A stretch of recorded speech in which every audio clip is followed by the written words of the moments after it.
ہدایت کیا ہے؟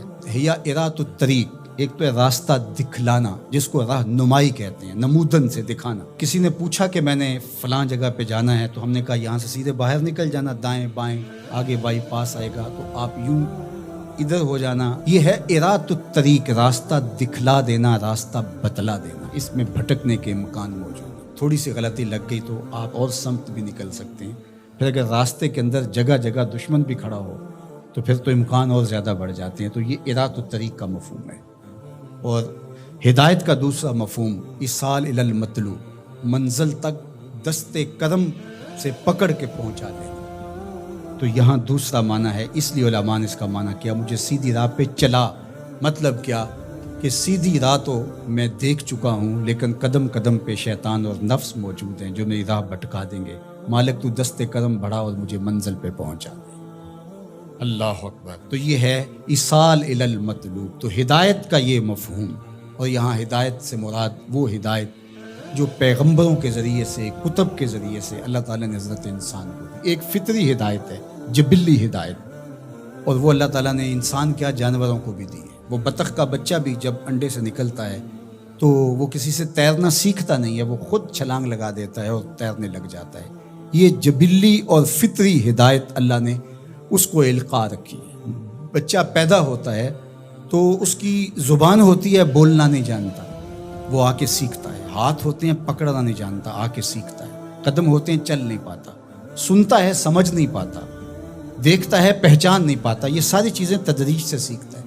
لیکن بچے نے ماں کی چھاتی سے دودھ کیسے لینا ہے تو یہ اس کو جبلتاً بتایا جاتا ہے، چونکہ اس کی پہلی ضرورت ہے، باقی چیزیں وہ آ کے سیکھتا ہے۔ اسی طرح خیر اور شر، یہ بھی اللہ تعالیٰ نے القاء کیا انسان کو۔ پیغمبروں نے آ کے راستے اجالے، لیکن اچھائی کیا ہے، برائی کیا ہے، یہ انسان کو پتہ ہے۔ کسی کو تھپڑ مارنا بری بات ہے، یہ کہیں سے اس نے نہ بھی پڑھا ہو، کسی نے استاد نے نہ بھی بتایا ہو، یہ اس کا ضمیر بتاتا ہے کہ یہ غلط ہے۔ تو خیر اور شر یہ اندر تمہارا بتاتا ہے، یہ فطری اور جبلی ہدایت ہے۔ فَأَلْهَمَهَا فُجُورَهَا وَتَقْوَاهَا، اللہ اِنَّا هَدَيْنَاهُ السَّبِيلَ إِمَّا شَاكِرًا وَإِمَّا كَفُورًا۔ یہ فطری جبلی ہدایت ہے، لیکن انسان کے لیے وہ کافی نہیں ہے۔ اس لیے اللہ کی بارگاہ میں عرض گزار ہوا، اهْدِنَا الصِّرَاطَ الْمُسْتَقِيمَ۔ اللہ مجھے جبلی ہدایت تو عطا کر دی، اور تو نے مجھے ایمان کا نور بھی دیا، تبھی تو نماز کے لیے یہاں آ کے کھڑا ہوں نا۔ وضو کیا ہے، مسجد میں آیا ہے، لباس پہنا ہے، ہاتھ باندھے ہیں، قبلہ رخ کیا ہے، اور پھر بھی ہدایت مانگ رہا ہے، تو پھر اس کا مطلب یہ ہے کہ یہ استقامت ہدایت پہ مانگ رہا ہے، اور ایصال الی المطلوب والی ہدایت طلب کر رہا ہے کہ جگہ جگہ شیطان موجود ہے، مجھے بھٹکا دے گا، میرے مالک مجھے منزل مقصود تک پہنچا دے۔ صراط مستقیم، سیدھی راہ، اس کا ایک معنی لکھا کہ الاسلام ہے، کہ صراط مستقیم اسلام ہے، مجھے اسلام کا راستہ عطا کر دے۔ دوسرا معنی اس کا بیان فرمایا کہ انہو کتاب اللہ تعالی، اس سے مراد کتاب الہیہ قرآن مجید ہے، کیونکہ قرآن سے سیدھا کوئی راستہ ہو نہیں سکتا۔ ان ھذا القرآن یہدی للتی ہی اقوم، یہ وہ راستہ دکھاتا ہے جو بالکل سیدھا ہے۔ قرب قیامت کے فتنوں کا ذکر جب ہوا تو حضرت علی نے حضور سے پوچھا کہ حضور پہ بچنے کی صورت کیا ہے، تو برجستہ کہا اللہ کی کتاب قرآن مجید۔ تیسرا معنی انہ الطریق الہادی الی دین اللہ تعالی،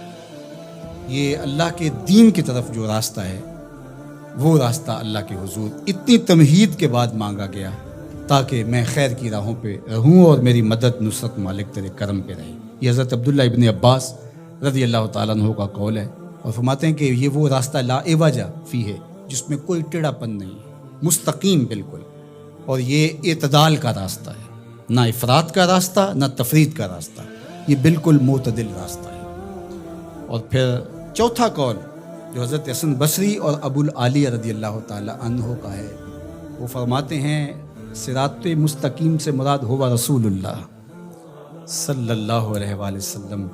کہا کہ نمازی نماز میں کھڑے ہو کے ہاتھ باندھ کر کے کہتا ہے مالک مجھے محبوب کی دہلیز نصیب کر دے، مجھے محبوب کی چوکھٹ نصیب کر دے، کیونکہ اگر یہ در نصیب ہو گیا تو خدا کا گھر نصیب ہو گیا۔ بخدا خدا کا یہی ہے در، نہیں اور کوئی مفر مکر، جو وہاں ہو یہیں آ کے ہو، جو یہاں نہیں وہ وہاں